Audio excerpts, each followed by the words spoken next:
Assalamualaikum warahmatullahi wabarakatuh. Saya Siti Aisyah, calon guru penggerak angkatan 9 dari unit kerja SMP Gajah Mada, Kota Medan. Dibimbing oleh Ibu Muslimah sebagai fasilitator dan Ibu Suryani Suswita sebagai pengajar praktik.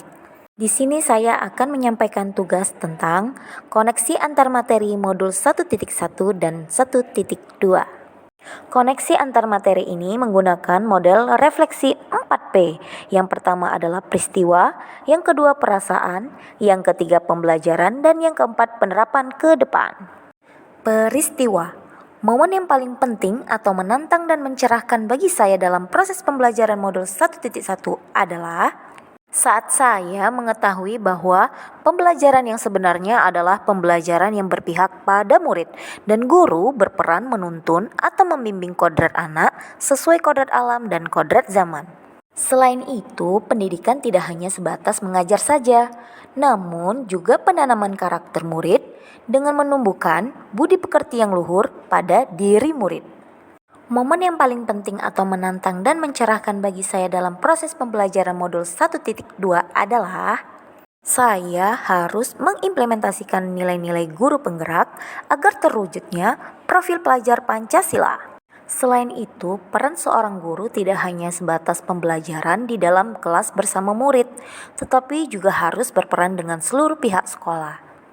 Kaitan antara modul 1.1 dan 1.2 yang saya pahami adalah berdasarkan pemikiran Ki Hajar Dewantara, pendidikan itu menuntun segala kodrat yang ada pada anak dengan cara menerapkan pendidikan yang berpihak pada murid, sehingga guru dalam menjalankan perannya sebagai pemimpin pembelajaran harus menguatkan nilai-nilai yang bermuara pada satu nilai, yaitu nilai yang berpihak pada murid.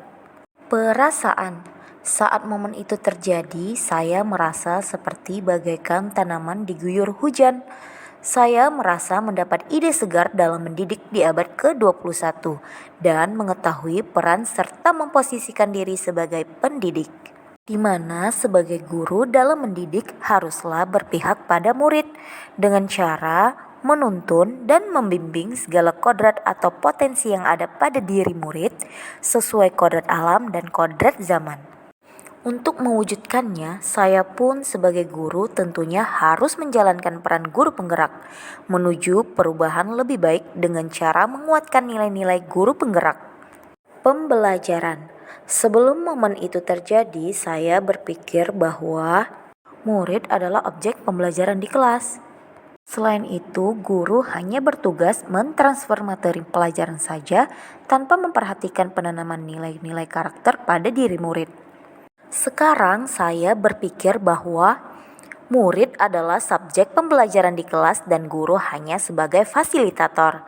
Selain itu, guru juga harus menuntun murid sesuai kodrat yang ada pada diri murid, kodrat alam, dan kodrat zaman, dengan menanamkan nilai-nilai karakter pada diri murid agar terwujudnya profil pelajar Pancasila. Penerapan ke depan atau rencana pengembangan diri yang sederhana, konkret dan rutin yang dapat saya lakukan sendiri dari sekarang untuk membantu menguatkan nilai-nilai dan peran saya sebagai guru penggerak antara lain mendesain pembelajaran yang berpihak pada murid dengan menciptakan suasana belajar yang menyenangkan sesuai kebutuhan dan karakteristik murid dan menjadikan murid sebagai subjek pembelajaran. Kemudian menggunakan media pembelajaran yang sesuai dengan kodrat alam dan kodrat zaman. Dan saya akan melakukan pengembangan diri secara berkelanjutan dan konsisten, serta berkolaborasi dengan rekan guru dan seluruh pihak sekolah dalam menguatkan nilai-nilai dan mewujudkan peran sebagai guru penggerak. Terima kasih. Wassalamualaikum warahmatullahi wabarakatuh.